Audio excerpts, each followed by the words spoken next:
Ini adalah sebuah kisah. Sebuah kisah perjalanan hidup seorang pria dengan topi jeraminya. Dan dengan topi jerami itu ia bertualang mengarungi lautan buas melawan siapapun, baik itu manusia maupun raksasa. Bahkan saat dia tidak punya kesempatan untuk menang melawan musuh yang kuat, dia tetap berdiri tegak dan tidak akan lari dari pertempuran. Dia mungkin bukanlah Omega dari cerita manga dan anime ini, tapi dialah sang Alpha, sang raja bajak laut abadi, Goldie Roger. Dan dengan menyertakan berbagai sumber terpercaya, maka inilah dia, kisah hidup Goldie Roger. Enjoy the videos and enjoy Boss One Piece.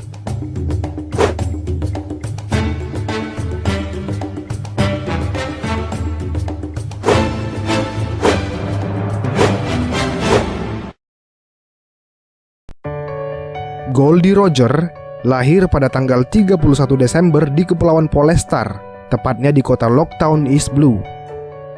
Di akhir masa remajanya, Roger diketahui telah meninggalkan Kepulauan Polestar untuk berpetualang mengarungi lautan dengan menggunakan topi jerami kesayangannya.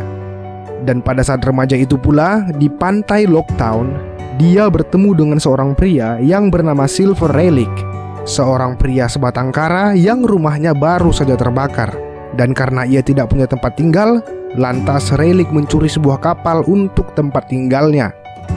Melihat hal itu, Roger pun langsung tertarik kepada Relic dan mengusulkan kepadanya untuk ikut bersama Roger dalam petualangannya untuk mengarungi dunia. Awalnya Relic menolak, tapi entah bagaimana kelanjutannya, saat Roger mengklaim bahwa pertemuan mereka kala itu adalah sebuah takdir, Relic pun mengikuti perkataan Roger dan keduanya pun berangkat mengarungi lautan East Blue. Dan selama perjalanan mereka berdua di East Blue, Roger dan Relic diketahui telah membangun kru bajak laut yang solid dengan anggota seperti Skipper Gaban, Sigul, dan dua bocah kabin, Bagi dan Xiang, serta yang lainnya. Maka karena hal itu, Roger pun menjadi rookie yang terkenal yang dikenali banyak orang di East Blue saat usianya masih 20-an tahun. Tetapi ketika ia berusia 49 tahun, Roger diketahui telah mengidap penyakit fatal yang tidak bisa disembuhkan dan ia tentu sangat menderita akibat penyakitnya itu. Mengetahui bahwa hidupnya tak akan lama lagi, Roger pun lalu memutuskan untuk mewujudkan mimpinya mengelilingi dunia dengan mencapai pulau terakhir di Grand Line. Dan tak lama setelah itu, mereka pun lalu bergerak menuju Rivers Mountain untuk menyeberang menuju Grand Line. Sesampainya di pintu masuk Grand Line, tepatnya di Twin Caps, mereka bertemu Crocus, salah satu dokter yang paling terkenal di dunia pada saat itu. Dan saat mereka mengetahui kehebatan Crocus yang dapat mengurangi penderitaan penyakit Roger untuk sementara waktu, mereka pun lalu menawari Crocus untuk bergabung menjadi nakama sebagai dokter kapal Roger. Crocus pun menerima tawaran itu dengan syarat bahwa ia ikut berlayar juga karena untuk mencari kelompok bajak laut Rumbar yang telah meninggalkan Labun 24 tahun sebelum itu. Dan setelah berhasil merekrut Crocus, mereka kemudian bertemu dengan Kozuki Oden dan dua pengikut setianya, yaitu Inuarashi dan Nekomamushi. Dan dalam pertemuan mereka itu, Kozuki Oden pun lalu memutuskan untuk ikut bertualang bersama bajak laut Roger dengan membawa Inuarashi dan Nekomamushi ikut dalam petualangan Roger dengan menjadi nakamanya. Di dalam petualangannya di Grand Line, Roger diketahui telah melawan banyak bajak laut kuat. Hal ini diketahui dari perkataan Raul yang adalah seorang bartender langganan Roger, menyebutkan bahwa Roger sudah bertarung melawan bajak laut kuat seperti Giant Killer yang kepalanya dibelah oleh Roger, disusul oleh King Eric Dow dan penembak jitu Silver serta Gauns bersaudara, semua dikalahkan Roger dalam tempo pertarungan singkat. Lalu suatu ketika dalam perjalanan mereka di Grand Line, tepatnya di sekitar daerah Pulau Jaya, logpost mereka pun menangkap sinyal medan magnet yang kuat yang berasal dari atas langit. Disinilah kemudian mereka mencoba untuk memanfaatkan knock upstream untuk bisa naik ke Pulau Langit, dan mereka pun berhasil mencapai Pulau Langit dan sampai di Skypiea. Di sana mereka berteman dengan Ganval, seorang dewa di Skypiea saat itu. Bahkan entah bagaimana, mereka kemudian menemukan lonceng emas Shandia yang tersembunyi di suatu tempat yang tinggi di atas awan. Dan tak hanya itu, mereka pun juga menemukan Poneglyph yang berada di bawah lonceng emas itu. Lalu kemudian Kozuki Oden yang merupakan seorang keturunan keluarga pembuat batu Poneglyph yang mampu membaca tulisan di poneglyph itu kemudian membicarakan isi tentang poneglyph yang mereka temukan itu kepada seluruh kru, di mana isinya bercerita tentang informasi sejarah dunia dan Great Kingdom pada abad kekosongan. Dan entah bagaimana ceritanya, Roger pun lalu mendengar suara dari poneglyph yang mengatakan beberapa hal tentang sejarah dunia. Mengetahui bahwa ia mampu mendengar dan memahami apa yang dikatakan oleh poneglyph, Roger pun penasaran lebih jauh tentang rahasia sejarah dunia dan meminta Kozuki Oden untuk membuat tulisan kuno poneglyph di sebelah poneglyph itu. Roger pun memerintahkan Kozuki Oden untuk membuat sebuah tulisan yang berkata bahwa Roger pernah ke Pulau Langit dan akan menyampaikan isi pesan poneglyph itu ke seluruh dunia. Setelah mereka selesai di Skypiea, mereka pun melanjutkan perjalanan mereka dan diketahui mereka pernah ke Pulau Long Ring Long dan kemudian ke Water 7. Dan di Water 7, mereka kemudian bertemu dengan ahli pembuat kapal yang bernama Tom. Tom yang percaya akan tekad Roger untuk menjadi raja bajak laut, kemudian merasa terhormat untuk membuatkan Roger sebuah kapal hebat yang terbuat dari kayu langka dan sangat kuat, yang berasal dari pohon kayu Adam. Dan setelah itu, Tom pun berhasil menyelesaikan kapal yang diberikannya untuk Roger, dan Tom menamai kapal itu Oro Jackson. Bersama Oro Jackson, bajak laut Roger pun berlayar dan sampai di Sabaudi. Di sana, mereka pun melapisi kapal mereka untuk bisa berlayar ke Pulau Manusia Ikan. Namun sesaat sebelum sampai di Pulau Manusia Ikan, Roger pun kembali diperlihatkan dengan kemampuannya dalam mendengar suara goib Voice of All Things. Tentu telah kita tahu saat itu Roger mendengar suara Raja Laut yang sedang memperhatikan mereka. Dan sontak para Raja Laut itu pun terkejut terheran-heran mengetahui bahwa ternyata ada manusia selain Poseidon yang mampu berkomunikasi dengan mereka. Lalu setelah keluar dari Pulau Manusia Ikan, mereka pun memasuki area Grand Line selanjutnya, yaitu Dunia Baru. Di Dunia Baru, Roger beserta krunya juga diketahui pernah terlibat baku hantam dengan bajak laut mediocre seperti bajak laut Naguri dan bajak laut Maelstrom Spider yang dipimpin oleh Squard. Selain musuh-musuh dengan kekuatan level menengah seperti yang sudah Mimin sebutkan tadi, Roger juga diketahui pernah disebutkan beberapa kali terlibat pertarungan dengan beberapa musuh yang kuat seperti Garp dan Shirohige. Namun anehnya, pertarungan demi pertarungan antara Roger melawan Garp dan Shirohige berujung pada mereka bertiga yang pada akhirnya saling respek satu sama lain. Garp diketahui sangat respek terhadap Roger, di mana terlihat saat Roger meminta Garp untuk menjaga anaknya, Garp pun menyetujui ucapan Roger untuk merawat Ace. Begitu pula dengan Shirohige yang sudah mengangkat Ace sebagai anaknya, dan bahkan ia rela mati di medan tempur demi menyelamatkan Ace yang berujung kepada kematian mereka berdua. Tak hanya Garp dan Shirohige, Roger juga pernah terlibat beberapa kali baku hantam dengan bajak laut Golden Lion Shiki. Tentu kita ingat di One Piece episode 0 di mana Roger kala itu bertarung melawan Golden Lion Shiki dalam sebuah pertarungan epik di Selat Edward. Shiki yang saat itu diketahui juga sebagai salah satu bajak laut terkuat di dunia, kelihatan sangat haus akan kekuatan untuk menguasai dunia.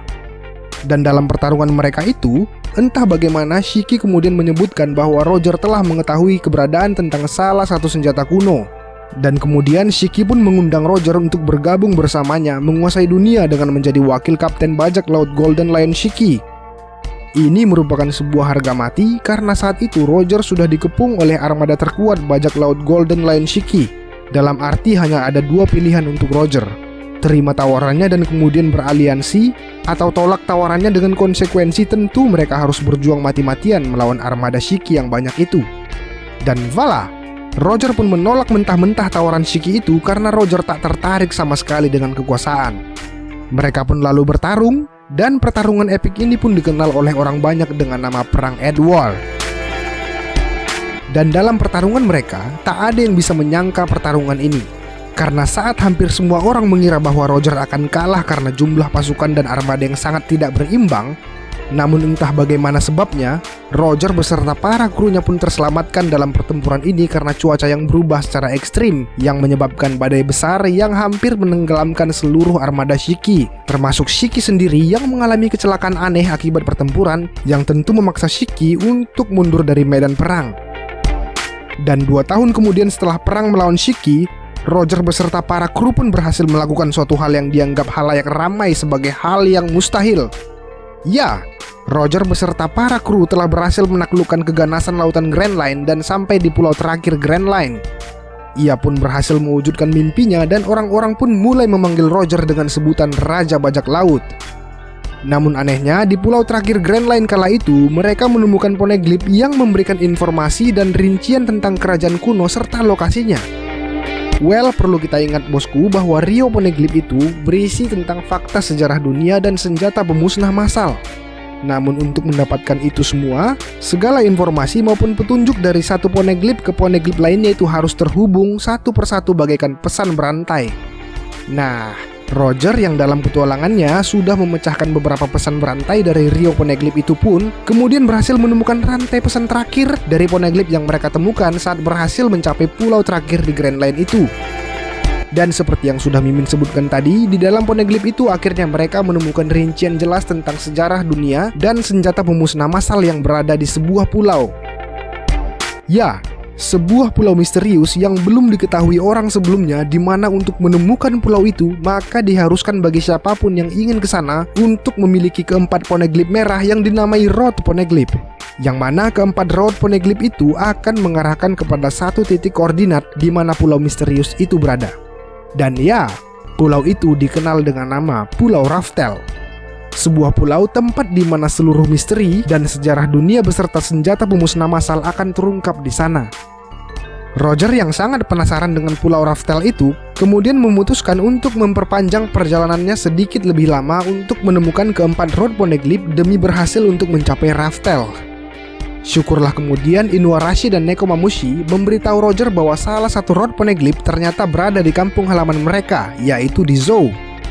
Mereka pun bergerak menuju Zou, dan di sana Roger bertemu dengan Pedro kecil dan diberi kehormatan oleh Inuarashi dan Nekomamushi serta para warga Zou lainnya untuk menyalin salah satu Road Poneglyph di sana. Lalu kemudian setelah dari Zou, Roger beserta para krunya pun bergerak menuju negeri Wano untuk mencari Road Poneglyph di sana, yang mana sekarang yang kita tahu berada di tangan Kaido. Dan dalam kunjungannya ke Wano, Roger pun sempat berkenalan dengan pengikut Oden, yaitu Kinemon, Kanjuro, dan Raizo, serta putra dari Oden itu sendiri, yaitu Momonosuke. Dan setelah melalui banyak kesulitan, bajak laut Roger pun akhirnya berhasil menemukan keempat Road Poneglyph dan mereka pun berhasil tiba di Raftel. Di sana mereka pun belajar banyak hal tentang sejarah dunia, sejarah Great Kingdom, dan senjata pemusnah massal termasuk sesuatu yang dikenal sebagai One Piece. Detailnya sih masih belum jelas diketahui bosku, dan masih sebatas yang kita ketahui saja dari ucapan Rayleigh. Dan saat mereka di Raftel, Roger pun merasa bahwa butuh waktu lebih banyak untuk mempelajari segala hal di Raftel termasuk One Piece.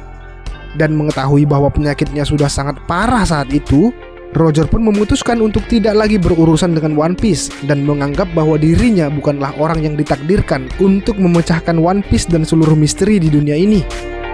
Dan beserta hal itu, Roger dan para krunya pun meninggalkan Raftel, serta sekalian Roger membubarkan bajak lautnya. Rencana pembubaran ini secara private dikatakan Roger kepada Rayleigh saat mereka sedang berada di sebuah bar, di mana di saat itu juga Roger dan sahabatnya Rayleigh serta seluruh kenangan indah petualangan hebat mereka akhirnya berakhir. Dan kata-kata perpisahan sedih yang diucapkan oleh Roger kepada Rayleigh adalah saat Roger berkata,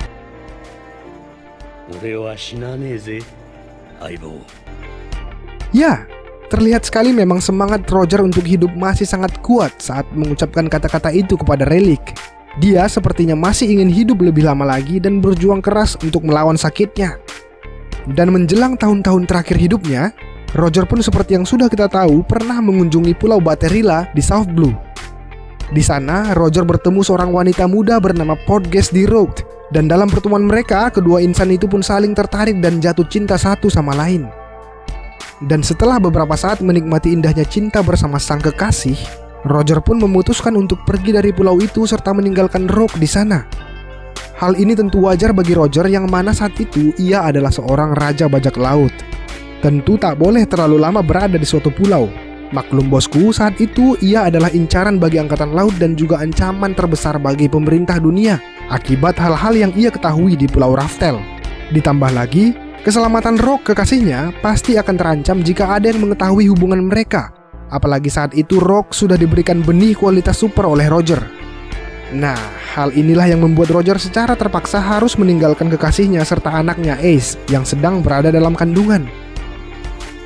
Dan setelah meninggalkan pulau Baterilla dan kekasihnya di sana, Roger pun diketahui bertemu dengan Shirohige untuk yang terakhir kalinya. Sambil meminum sake, Roger pun menawari Shirohige tentang keberadaan lokasi Raftel. Nah, disinilah kita bisa melihat betapa hubungan Roger dan Shirohige bukan lagi seperti teman biasa, apalagi musuh. Ya iya dong bos, memberikan kepada rival secara cuma-cuma lokasi keberadaan One Piece tentu adalah suatu hal yang bodoh. Tetapi Shirohige bukanlah rival lagi bagi Roger, melainkan sudah seperti saudara baginya. Saudara yang sangat dipercayainya untuk meneruskan tekad Roger yang tertunda akibat penyakitnya kala ia di Raftel. Mendengar tawaran itu, dengan santai Shirohige pun menolak tawaran Roger itu. Karena bagi Shirohige, satu-satunya harta yang paling berharga baginya adalah keluarga, bukan One Piece. Satu hal sih yang jadi pembicaraan serius mereka kala itu, yaitu saat Shirohige bertanya pada Roger apa itu Will of D. Roger pun sepertinya menjelaskan hal itu secara terperinci kepada Shirohige. Dan setelah perjumpaannya dengan Shirohige, dunia pun dikejutkan oleh berita tertangkapnya Roger oleh Angkatan Laut. Sebenarnya sih Roger sendiri yang menyerahkan dirinya, bukan tertangkap Angkatan Laut. Lantas kenapa Roger di media pemberitaan ditulis tertangkap Angkatan Laut? Ya, semua adalah karena hoax yang dibuat pemerintah dunia, yang harapannya agar seluruh dunia melihat seakan-akan kekuatan Angkatan Laut itu kuat karena bisa menangkap Raja Bajak Laut. Padahal sih kan cuman hoax. Dan setelah menyerahkan dirinya kepada Angkatan Laut, Roger pun ditahan dalam sebuah ruang tahanan yang belum diketahui jelas lokasinya, apakah itu Impel Down atau di Marineford.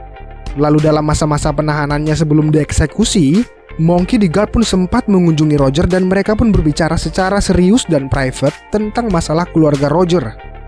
Ya, Roger dengan sungguh-sungguh memohon kepada Garp agar Garp bersedia merawat anaknya kelak ketika ia lahir. Dan seperti yang kita tahu, Garp pun mengiyakan kata-kata Roger untuk merawat anaknya kelak. Lalu kemudian tibalah saatnya hari eksekusi bagi Roger. Locktown yang merupakan tempat kelahiran Roger kemudian pun juga menjadi tempat kematian Roger. Ya, Locktown, kota awal dan juga kota akhir bagi sang Raja Bajak Laut Goldie Roger. Dan waktu ia berjalan di tengah-tengah halayak ramai saat hari eksekusinya itu, tak ada terlihat sedikit pun wajah ketakutan di wajah Roger. Ia tetap terlihat berjalan tegak menuju puncak menara tempat ia akan dieksekusi. Dan saat detik-detik ia hendak akan dieksekusi, disinilah momen epik dimulai, yakni saat salah satu penonton menanyakan kepada Roger tentang harta karunnya. Sontak Roger pun dengan gagahnya menjawab, "Ore no zaihou ka? Hoshikira kurete yaru. Sagase! Kono yo no subete o soko ni oite kita." Lalu kemudian tombak tajam eksekusi itu pun menghujam jantungnya. Dan pada saat itu juga, sang Raja Bajak Laut Goldie Roger yang saat itu berusia 53 tahun akhirnya meninggal.